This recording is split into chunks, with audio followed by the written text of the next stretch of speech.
बच्चों, हमारा radio activity वाला जो चैप्टर था वो लगभग पूरा हो गया था। अब उसमें दो तीन छोटी छोटी चीज़ें बची हुई हैं, वो मैं और डिस्कस कर लूँ। तो इसमें एक तो मैं डिस्कस करूँगा कि अगर ऐसा हो कि आपका जो है ना प्रोडक्शन और डिसइंटीग्रेशन साथ साथ चले। जैसे मान लो कोई रेडियो एक्टिव एलिमेंट है, उसका प्रोडक्शन भी हो रहा है और साथ साथ वो डिसइंटीग्रेशन भी हो रहा है, यानी दो प्रोसेस एक साथ चल रहे हैं, जैसे तो आप इसमें टॉपिक डालिए production and disintegration.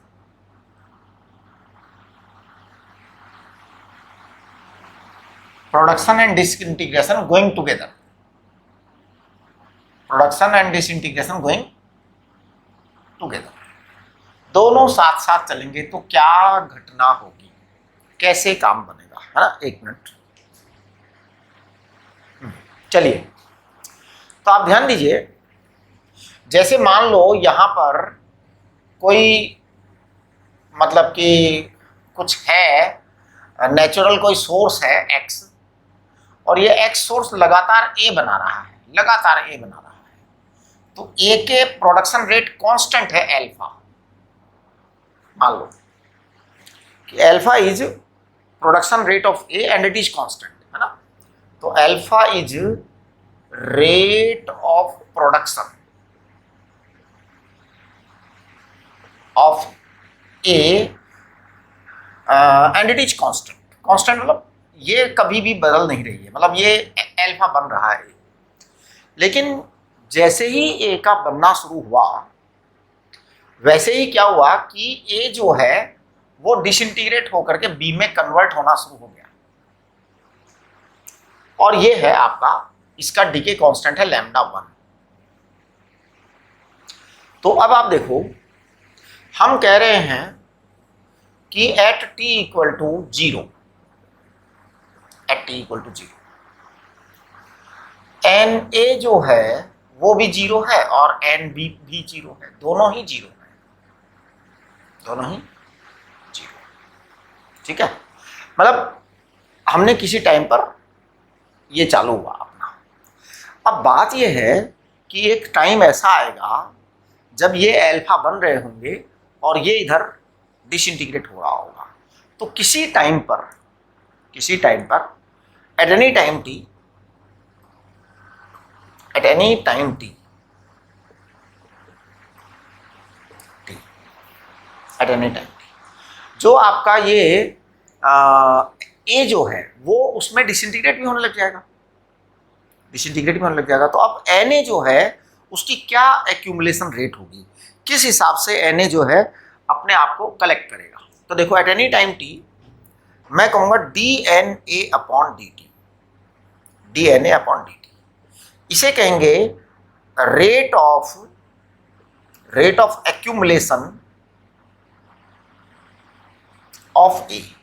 Rate of accumulation of A का मतलब है कि ए एक्यूमुलेट होगा। तो देखिए, यहां दो काम हो रहे हैं, एक तो ए बन रहा है,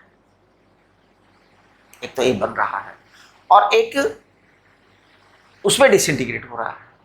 तो जो एक्यूमुलेशन आपका आने वाला है वो क्या आने वाला है, वो आने वाला है एल्फा तो आपकी बन रही है प्रोडक्शन रेट माइनस अब डिसइंटीग्रेशन रेट की आएगी। डिसइंटीग्रेशन रेट क्या आएगी, बी की, ये सोचने की बात है। तो मैं बताता हूँ, नहीं सॉरी, ए की डिसइंटीग्रेशन रेट। भाई ए बना ना, एल्फा तो बना, ए की डिसइंटीग्रेशन रेट आएगी। तो मैं कहता हूं कि disintegration rate of disintegration of A is rate of disintegration. ये थोड़ा आपको कल भी बताया था मैंने, rate of disintegration of A is equal to rate of production of B. ये आपको ध्यान देने की बात है। तो एक बार वापस से सारी बात सुनो। कोई सोर्स है एक्स सोर्स अल्फा रेट से ए को प्रोड्यूस कर रहा है, ए जो है वो बी में कन्वर्ट हो रहा है, बी स्टेबल है ना। इसका डीके कांस्टेंट लैम्डा 1 है ए का। तो मैं यहाँ पे कहूँगा लैम्डा 1 इंटू ए, ये आपका D N A upon D T आ गया। अब सवाल ये उठता है कि ये तो आपका हमेशा एक एक्यूमुलेशन रेट हो गया। So what will be maximum value of A, what will be maximum value of A? तो देखिए मैं बताता हूँ, ये एन ए बोलो इसको,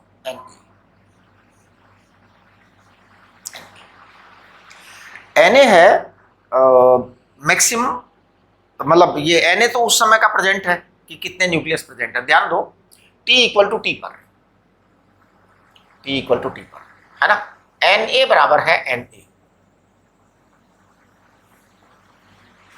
तो मैं आपसे कह रहा था D N A upon D T alpha production है, और N one lambda, N one ये लैम्डा वन एन ए, ये क्या होगा? डिसइंटीग्रेशन रेट होगी नहीं तो अब देखिए आप क्या होने वाला है।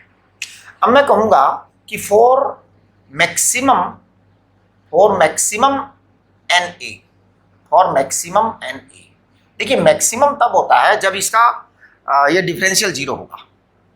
For maximum N A D N A upon D T will be zero.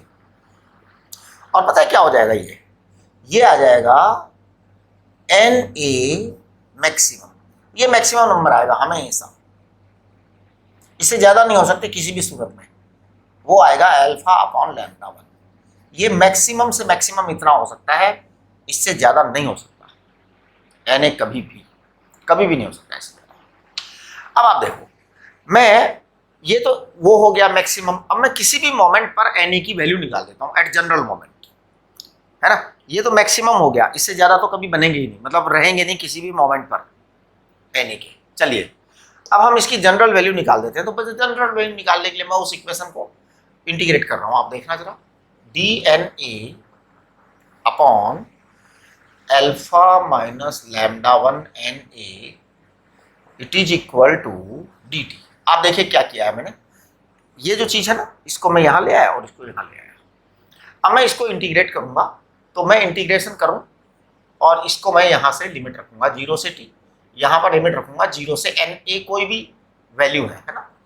तो आप जरा देखना इधर, इसको मैं लिख रहा हूँ log of alpha minus L1 N A upon minus lambda one, correct. इसका इंटीग्रेशन किया है, तो ये लैम्डा वन यहाँ आएगा माइनस में, वहाँ तो टी आना ही है। अब जरा देखना एक बार, लिमिट लगाएंगे हम।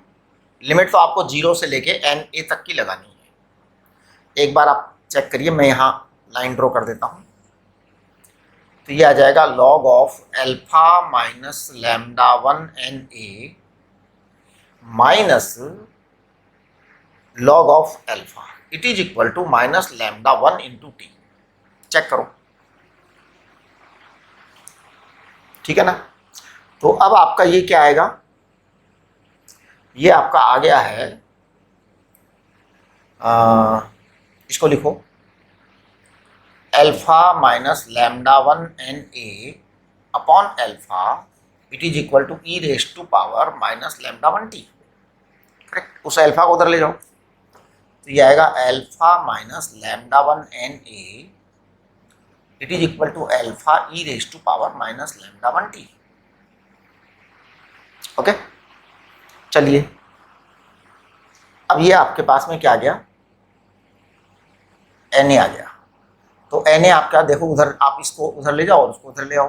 तो मैं कहूँगा एन ए आपका जो है ना क्या आएगा, एक बार चेक करना जरा। मैं लिख रहा हूँ, एल्फा उधर जाके कॉमन आ जाएगा, लैम्डा वन यहाँ आ जाएगा, और आप एक बार इसको देखना 1 minus E raise to power lambda one T.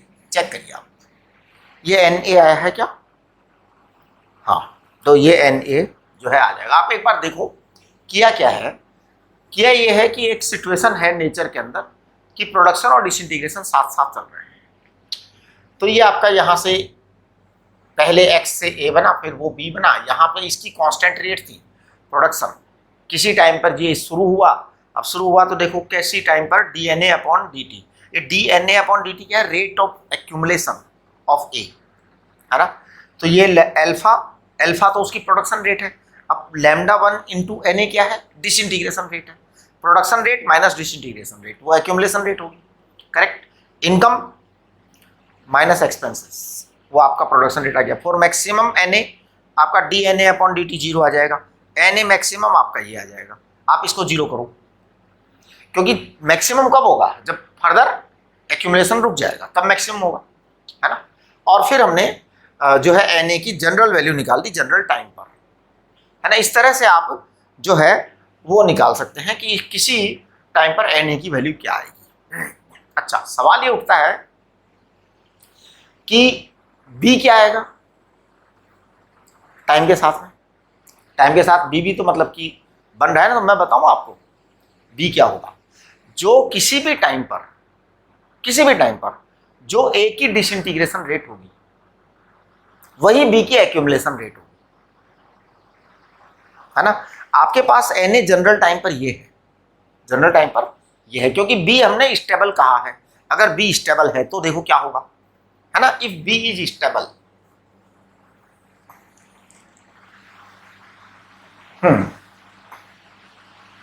If B is stable, stable का मतलब बी फर्दर डिसइंटीग्रेट होने नहीं जा रहा है। अगर बी फर्दर डिसइंटीग्रेट होगा तो फिर तो समस्या हो गई, फिर वो भी आ जाएगा। चलिए मैं 1 मिनट पहले इसको कर लूँ, बी स्टेबल वाली बात कर लेते हैं सबसे पहले।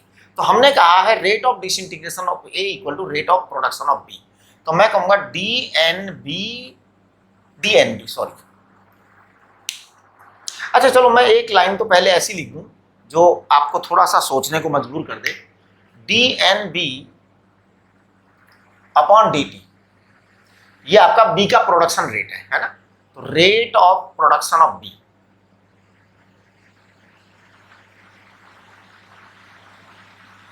मैं पता है लिखूंगा rate of decay of A, correct, rate of disintegration of ए।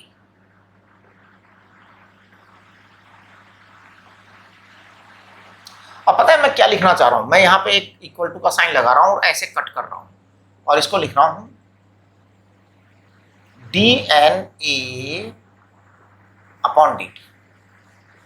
ये क्या बात, ऐसे क्यों किया, ये थोड़ी सोचने की बात है बेटा। बात ये है कि ये जो D N A upon D T है ना, it is not production rate of A, it is actually rate of accumulation of A, मतलब नॉट ऑफ डिसइंटीग्रेशन रेट, ये rate of accumulation of A है। डिसइंटीग्रेशन अलग चीज है, disintegration बिल्कुल अलग चीज है। डिसइंटीग्रेशन पता है क्या होगा, डिसइंटीग्रेशन मैं बताता हूं, D N B upon D T it is equal to lambda 1 N A. ये कल मैंने पढ़ाया होगा आपको, कल का लेक्चर दोबारा देखो आप एक बार। लैम्डा 1 इंटू एन ए, ये D N B upon D T आएगा, lambda 1 into N A, correct. ये जब आपके पास में आ गया है D N B upon D T lambda 1 A, तो देखो इस लैम्डा 1 को लैम्डा 1 रहने दो और एन ए को लिखो आप यहाँ पे, क्या है ये, अल्फा अपॉन लैम्डा 1 और क्या है 1 minus E raise to power minus lambda 1 into T, ये चीज आ गई, करेक्ट। तो आप जरा इसको ध्यान से देखेंगे ना तो पता क्या आएगा, ये आएगा D N B upon D T it is equal to alpha आपका यहां रहेगा और 1 minus E raise to power minus lambda 1 into T, ये आपका आएगा, ये आपका आएगा। आपको एन बी चाहिए ना किसी टाइम पर, तो आप इसको इंटीग्रेट कर दीजिए, तो देखिए एन बी आपके पास आ जाएगा इंटीग्रेशन करते ही। तो आप करिए alpha integration 1 minus E raise to power minus lambda 1 T into D T, ये एन बी की वैल्यू आएगी अगर एन बी स्टेबल प्रोडक्ट है तो, क्योंकि फर्दर फिर हमने एन बी का बोर्ड नहीं लिया है डिसइंटीग्रेशन, है ना। तो ये अल्फा आएगा। अब आप इसको 0 से लेकर टी तक लो तो देखो आप क्या आएगा, अल्फा आपका अल्फा रहेगा। आप इसको इंटीग्रेट करिए तो सबसे पहले ये आपका 1 का इंटीग्रेशन आएगा टी, तो जो तो टी आना ही आना है, minus E raise to power minus lambda 1 into T upon minus lambda 1 आएगा, माइनस लैम्डा 1 आएगा। अब आपकी यहाँ पे है ना लिमिट आएगी 0 से लेकर टी तक, वो आपको रखनी है, वो आपको रखनी। देखिए मैं लिख रहा हूँ उसको अल्फा टी एन बी बराबर अल्फा टी माइनस माइनस ये हो जाएगा plus 1 upon lambda 1, plus 1 upon lambda 1, right. अच्छा और अल्फा भी आएगा यहाँ पे, और अल्फा भी आएगा यहाँ पे, आएगा ना अल्फा, अल्फा भी आएगा। अब आप देखिए कि ये जो है ना माइनस माइनस प्लस हो गया, ये आपका अल्फा अपॉन लैम्डा 1 आ गया है। अब मैं वहाँ लिमिट बनाऊंगा, तो E raise to power minus lambda 1 into T लिखिए, और माइनस 0 रखेंगे तो ये 1 आएगा, ये 1 आएगा। इस तरीके से ये आपका जो है, इसको आप ऐसा लिख सकते हैं alpha T minus alpha upon lambda 1 minus E raise to power minus lambda 1 into T, ये चीज आएगी। यू कैन गेट राइट, ठीक है ना। तो ये आपका एन बी आ गया। इसका मतलब ये एन बी इतना बनेगा और किसी समय पर इतना उसका प्रोडक्शन हो जाएगा, जबकि वो स्टेबल है, स्टेबल है। अच्छा, अगर ये एन बी स्टेबल ना होता तो मतलब एन बी और बनाता, फिर सी आगे आगे सी और बनाता, फिर क्या होता, फिर हम पता है यहाँ पे क्या करते, इस D N B upon D T को मैं लिखता rate of accumulation of A. देखिए rate of production of B, इसका मतलब बी का प्रोडक्शन हो रहा है और बी स्टेबल है, एक्यूमुलेशन का सवाल ही नहीं उठता। एक्यूमुलेशन कब होता है कि इकट्ठा होता जाता है, इसका मतलब कुछ जा रहा होता है और इकट्ठा हो रहा है। हालांकि ये भी एक्यूमुलेट होता है, लेकिन इसमें डिसइंटीग्रेशन रेट 0 है बी की। अब अगर मान लो हमें, अगर ये अनस्टेबल होता तो बी भी फर्दर रेडियो एक्टिव सी बनाता, फिर हम यहाँ क्या करते, D N B upon D T is rate of accumulation of B करते। फिर rate of accumulation of B को क्या लिखते, सोचो सोचो क्या लिखते, मैं यहाँ साइड में लिख के बता रहा हूँ। तो हम पता है rate of accumulation of B क्या लिखते, D N B upon D T, इसको हम लिख देते rate of accumulation of B, तो लैम्डा 1 एन ए, फिर यहां लिखते हैं माइनस लैम्डा 2 एन बी, ऐसे लिख देते हैं हम। ये बात होती फिर हमारी, बस यही पूरा का पूरा गेम है, सारा का सारा खेल वही है कि हम ऐसा लिखते, समझ गए। और ये मतलब बहुत सारे इस तरह के क्वेश्चंस बन सकते हैं, और लास्ट में जाकर के आपको इसको वो करना पड़ सकता है। अब यहाँ पे आने के बाद में मैं आपको एक छोटी सी चीज़, एक दो चीज़ें और बता दूं, और उसके बाद में ये आपका चैप्टर समाप्त हो जाएगा, ठीक है। एक मिनट, हाँ जी। अब हम डिस्कस करेंगे successive disintegration and radio active equilibrium. तो देखिए अपना टॉपिक है successive radio activity, successive radio activity या सक्सेसिव डिसइंटीग्रेशन, है ना, कुछ भी लिख दो, एंड रेडियो एक्टिव इक्विलिब्रियम। तो इसका आप जो है कंसेप्ट जो है समझने की कोशिश करो, क्योंकि ये सवाल आते हैं और बड़े इजी सवाल होता है, मतलब इसमें कुछ ज़्यादा पंगा नहीं होता। जैसे मान लीजिए आपका कोई एलिमेंट ए है, अब ये एलिमेंट जो है वो डिसइंटीग्रेट होकर के बी बना रहा है, राइट। बी जो एलिमेंट है वो डिसइंटीग्रेट होकर के सी बना रहा है, इस तरह से सी जो है डिसइंटीग्रेट होकर के आगे डी बना रहा है, मतलब बना सकते हैं वो, तो फिर आगे सीरीज बन सकती है ना। अब जैसे मान लो t इक्वल टू 0 की बात कर रहे हैं हम, t equal to 0, t equal to 0 पर जो एन ए है ना, वो है N not, N not. t equal to 0 पर एन ए है एन नॉट, और एन बी कितना है, एन बी 0 है, और एन सी कितना है, एन सी 0 है, करेक्ट। अच्छा, अब हम बात करेंगे t इक्वल टू टी पर, t इक्वल टू टी पर, t इक्वल टू टी पर एन ए कितना है, एन ए है, एन बी कितना है, एन बी है, और एन सी कितना है, एन सी है, t इक्वल टू टी पर, किसी टाइम पर, किसी टाइम। अब चलिए, अब हम सबसे पहले बात करेंगे एन ए की। तो एन ए तो आपका क्लियर है, अगर मान लो इसका डिसइंटीग्रेशन वो सॉरी डीके कांस्टेंट लैम्डा 1 है और डीके कांस्टेंट लैम्डा 2 है, तो इसका कांस्टेंट ऑफ डिसइंटीग्रेशन लैम्डा 1 है, इसका कांस्टेंट ऑफ डिसइंटीग्रेशन लैम्डा 2 है ना। मान लीजिए सी हमारा स्टेबल है, सी के बाद में आगे नहीं हो रहा है ना, और अगर डी होगा तो फिर डी कोई तो स्टेबल होगा, लास्ट में स्टेबल हो जाता है कोई ना कोई तो। ठीक है, चलिए अब आगे बढ़िए। ये आपका हो गया। अब मैं बताऊंगा Na जो आएगा ना उसकी वैल्यू हर हालत में आएगी n not e raise to power minus lambda 1t। ये तो Na की वैल्यू आएगी, Na की वैल्यू आएगी। तो Na तो क्योंकि ये आपका फंडामेंटल जो अपना फॉर्मूला है वो लग जाएगा, तो Na बड़े आराम से आ जाएगा आपके पास।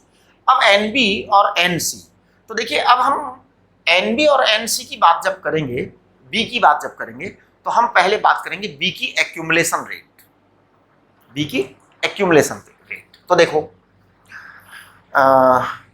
Accumulation rate of B, accumulation rate of B की एक्यूमुलेशन रेट, B की एक्यूमुलेशन रेट। तो देखो B की एक्यूमुलेशन रेट किसी भी टाइम पर जो आएगी उसे हम लिखेंगे dNB अपॉन dt। तो मैं बता रहा हूं क्या होगी B की एक्यूमुलेशन रेट क्या होगी। B की जो एक्यूमुलेशन रेट होगी वो A की डिसइंटीग्रेशन रेट, A की डिसइंटीग्रेशन रेट माइनस B की डिसइंटीग्रेशन रेट, क्योंकि जब A डिसइंटीग्रेट होगा तो B बनेगा, तो A का जो डिसइंटीग्रेशन रेट है वो B का प्रोडक्शन रेट है। तो मैं कहूंगा कि it is production rate of B, it is production rate of B minus disintegration rate of B।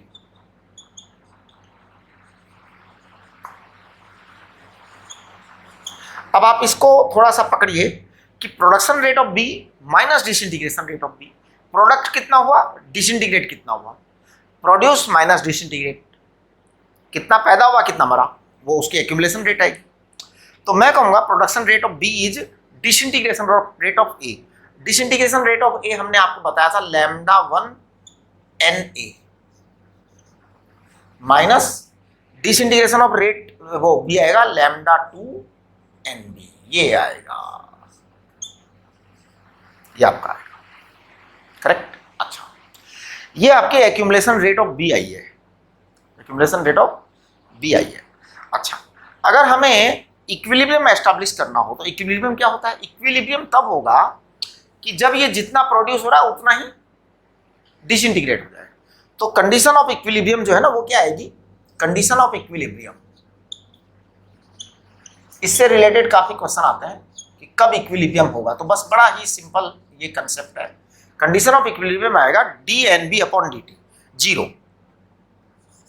dNb upon dt zero. ये आपका जब जीरो हो जाएगा यानी कि अब आपका B इक्विलिब्रियम में पहुंच चुका है, बनेगा भी नहीं, मतलब जितना बनेगा उतना डिसइंटीग्रेट हो जाएगा। तो देखो ये आपका क्या आएगा, condition of equilibrium dNb upon dt लिखो जीरो, तो ये lambda 1 Na equal to lambda 2 Nb, ये आपका आ गया है। ये आपकी कंडीशन ऑफ इक्विलिब्रियम आएगी, रेडियोएक्टिव इक्विलिब्रियम हर हालत में, हर हालत में। अगर मान लो यहाँ पे एक आगे और होता तो लैम्डा 3 Nc इक्वल में आ जाता, उसके आगे और होता तो वो भी इक्वल में आ जाता। इस तरीके से आपकी इक्विलिब्रियम की कंडीशन बनती चली जाएगी। बाकी कैलकुलेशन जो है ये अगर आप करना चाहें तो dNa अपॉन dt निकाल सकते हैं यहाँ से, उसको आप इसके बराबर लिखेंगे, और ये जो है डी लैम्डा 2 अपॉन लैम्डा 2 ये आप dB इसके साथ में कैलकुलेट करके और Nb की वैल्यू निकाल सकते हैं जैसे हम निकालते आए हैं पहले भी। तो आप देखो कल वाला जो लेक्चर है ना उसे एक बार पढ़ लेना आप ध्यान से, कल वाला लेक्चर ध्यान से पढ़ लेना, उसके अंदर बहुत कुछ है ना। हाँ चलिए अब हम बात कर रहे हैं एक छोटा सा टॉपिक और है इसके अंदर, और वो वैसे तो करा दिया हमने, हम काफ़ी उसके कर चुके हैं, फिर भी हम थोड़ा सा उसको ले लेते हैं। वो है nuclear collision. Nuclear collision, nuclear collision कैसे होता है, जैसे मान लो यहाँ पर कोई अल्फा पार्टिकल है, अब ये अल्फा पार्टिकल किसी एलिमेंट एक्स से सपोज टकरा गया, अब टकरा गया, टकराने के बाद में ये मान लो एलिमेंट वाई बन गया, प्लस यहां पर कुछ और बन गया, मान लो बी बन गया कुछ, प्लस कुछ एनर्जी बन गई, ये आपका सिस्टम है। अब ये कॉलिजन हुई है, अल्फा पार्टिकल एक्स से टकराया, वाई बन गया, कुछ बी और बन गया होगा, कुछ क्यू बन गया, है ना। अब देखो इसके अंदर हम तीन चीजें करेंगे। सबसे पहले हम इसके अंदर लगाएंगे कंजर्वेशन ऑफ लीनियर मोमेंटम। ये लगेगा ही लगेगा,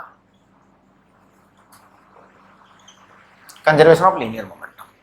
आपको एकदम मस्त होकर के इसका m1v1, इसका वो सॉरी m1u1 m2u2।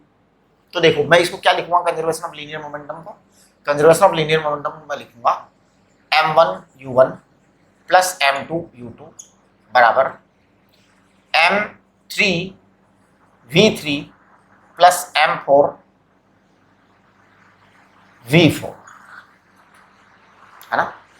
प्लस उसका जो भी मोमेंटम है, जैसे मान लो गामा पार्टिकल जो भी निकला उसका भी तो मोमेंटम आएगा ना गामा पार्टिकल का। अगर मान लो लेते हैं तो h/λ आएगा, वो सारा लीनियर मोमेंटम आपका बन गया है। तो आप देखो first, second, third and fourth, ये आपका और एक वो फोटोन का मोमेंटम बन गया। सारा मोमेंटम ले लिया है हमने, करेक्ट। अच्छा, दूसरा हम बात करेंगे, दूसरा linear conservation of linear momentum के बाद में हम बात करेंगे कंजर्वेशन ऑफ चार्ज की।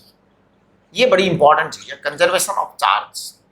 ये आपको चेक करना पड़ेगा, आपका चार्ज जो है ना वो कंजर्वेशन आपको फेल नहीं होना चाहिए, वो आप वहां से चेक करेंगे, है ना। वो तो आपका चार्ज कंजर्वेशन का है कि पहले का टोटल चार्ज बराबर बाद का टोटल चार्ज, है ना। It is energy, it is energy. ये चार्ज नहीं है, इसको कभी कभी चार्ज समझ जाते हैं कि ये एनर्जी है, एनर्जी और गामा रे जो भी है, राइट। तीसरी जो आती है वो आती है कंजर्वेशन ऑफ एनर्जी। अब इस एनर्जी में सारी एनर्जी शामिल होगी, मास एनर्जी भी। तो देखो क्या आएगी एनर्जी कंजर्वेशन में, kinetic energy of 1 plus kinetic energy of 2 plus m alpha plus mass of x into C square. Kinetic energy दोनों की प्लस मास एनर्जी दोनों की। मतलब ये सिंपल चीजें हैं, ये केवल है ना विचार करने की बातें हैं, लेकिन ये सबसे बड़ी समस्या तब हो जाती है जब ये कैलकुलेशन में आती है। उस समय इसको कैलकुलेट करने में बड़ा चीजें सोचनी पड़ती है ना। हाँ, m y plus M B into C square plus ये जो आपका गामा फोटोन बना था एक्स्ट्रा, उसकी जो एनर्जी है वो भी यहाँ इंक्लूड होगी, और वो एनर्जी इंक्लूड होगी hc/λ। ये एक्चुअल में एनर्जी ऑफ गामा फोटोन है ना, इसको आप फोटोन ही बोल दो, ये आपका कंजर्वेशन ऑफ एनर्जी। आप इन सबको यूज करके और फिर अपनी वैल्यू जो है चेक कर सकते हो। यहाँ एक सबसे इंपॉर्टेंट चीज आती है क्यू वैल्यू। क्यू वैल्यू यानी कि किसी भी जो कॉलिजन हो रही है या रेडियो एक्टिव रिएक्शन हो रही है उसमें एनर्जी वैल्यू, क्यू वैल्यू यानी एनर्जी वैल्यू। क्यू का मतलब एनर्जी है यहाँ पर, एनर्जी वैल्यू। अब देखिए एनर्जी वैल्यू में हम क्या करेंगे,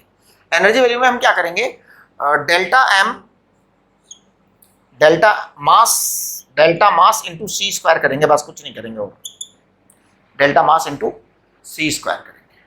हम पता है क्या करेंगे, हम इसको लिखेंगे इनिशियल टोटल मास, है ना।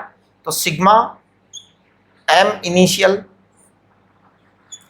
Minus sigma M final into C square, ये एनर्जी आएगी साहब आपकी, माइनस सिग्मा एम फाइनल, ये आपकी क्यू वैल्यू आएगी। अच्छा, अब ये पता है क्या होगा, क्योंकि ये इनिशियल माइनस फाइनल होना चाहिए, फाइनल माइनस इनिशियल नहीं होना चाहिए। अच्छा, अगर ये क्यू वैल्यू पॉजिटिव है इसका मतलब एनर्जी लिबरेट हो रही है, अगर क्यू वैल्यू नेगेटिव हो जाए तो इसका मतलब एनर्जी एब्जॉर्ब हो रही है। तो ये बड़ी इंपॉर्टेंट चीज है कि क्यू वैल्यू पॉजिटिव होगी तो एनर्जी लिबरेट होगी, क्यू वैल्यू नेगेटिव होगी तो एनर्जी, हाँ ये आप यहां देख लीजिए, मैं यहां लिख देता हूं, इफ क्यू वैल्यू, एक चीज लिख देता हूं दूसरी तो वाइस वर्सा हो जाएगी, है ना। If Q value positive then energy is released,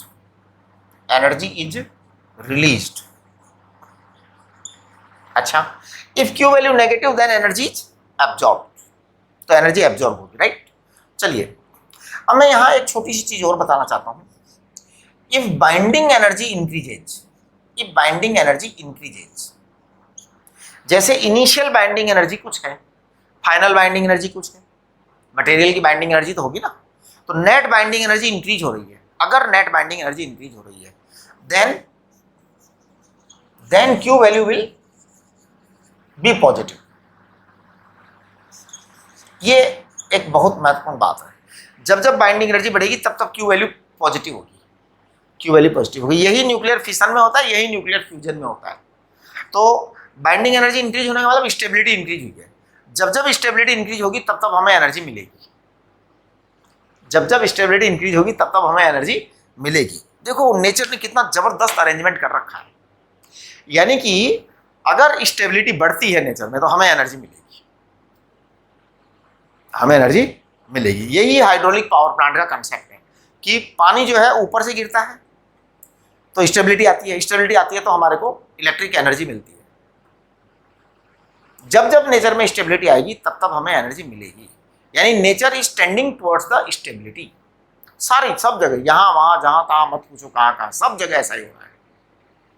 ठीक है, तो ये तो मतलब एक फंडामेंटल कंसेप्ट हो गया, और ये कंसेप्ट आप कहीं भी लगा सकते हो, कहीं भी लगा सकते हो। जब जब स्टेबिलिटी इंक्रीज होगी तब तब आपको एनर्जी मिलेगी।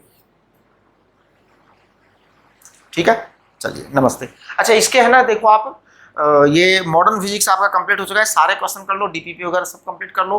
और कल हम जो है ना आपका जो है वो लेंगे जूम सेशन। कल थोड़ा सा एक काम है, दोपहर में हो सकता है वो 1:15 के बजाय 1:30 बजे 2 बजे के आसपास हो, या 1:15 पर ही हो जाए जूम सेशन।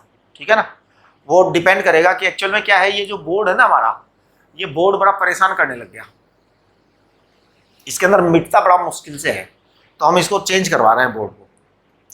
तो वो देखो कल अगर 2 बजे से, मतलब कि सुबह, अब ये तो डिपेंड करता है ना लेबरर पर कई चीज़ों पर डिपेंड करता है।